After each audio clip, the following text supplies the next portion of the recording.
Avant ça, l'infomédia qui fait la une ce matin, c'est The Voice qui change de société de production. Depuis 2012, le télécrochet diffusé par TF1 était produit en France par Shine.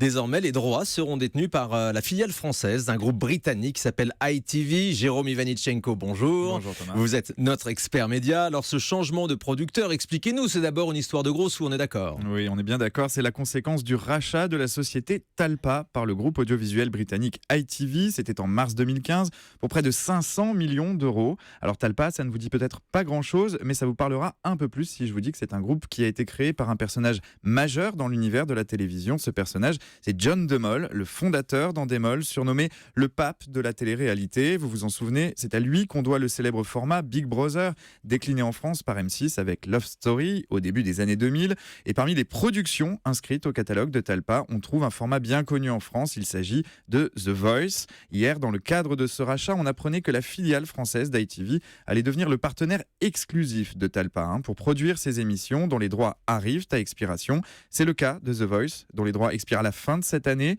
Depuis le lancement du programme sur TF1 en février 2012, ils étaient détenus par la société Shine France. C'est elle qui en assurait la production. C'est elle aussi qui produira la 6e saison de The Voice qui arrivera à l'antenne en début d'année prochaine, ainsi que la 4e saison de The Voice Kids. En revanche, à partir du 1er janvier 2017, elle perdra ses droits. Un coup très dur pour Shine qui avait montré son savoir-faire et bâti sa notoriété grâce à The Voice. Et ce changement de producteur pourrait avoir des conséquences pour TF1. Oui, et pour le comprendre, il faut aller faire un petit tour outre-Manche. En Angleterre, le rachat de Talpa par le groupe ITV a eu un effet désastreux pour la première chaîne publique, BBC One. Elle était le diffuseur de The Voice jusqu'à la renégociation de ses fameux droits.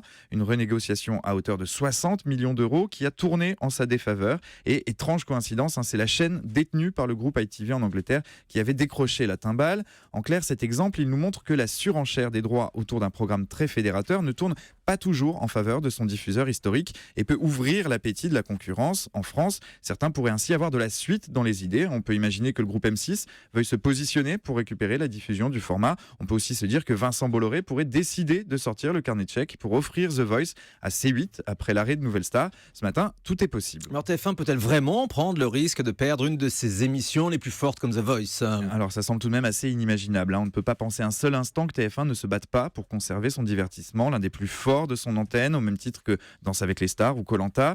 The Voice, c'est 6 300 000 téléspectateurs de moyenne la saison dernière pour 31% de part d'audience. C'est surtout une marque puissante qui rapporte très gros à la chaîne. Le spot de 30 secondes est commercialisé autour des 100 000 euros. Ce matin, à TF1, on nous indiquait ne pas être plus inquiet que cela face à cette nouvelle. Pour la une, ce changement de producteur représente seulement un changement d'interlocuteur. La chaîne avance que ses relations avec ITV sont très bonnes. ITV produit 4 mariages pour une lune de miel pour TF1. Et puis son nouveau patron, Franck Firmin-Guillon, est l'ancien président d'ALP qui avait l'habitude de travailler avec TF1.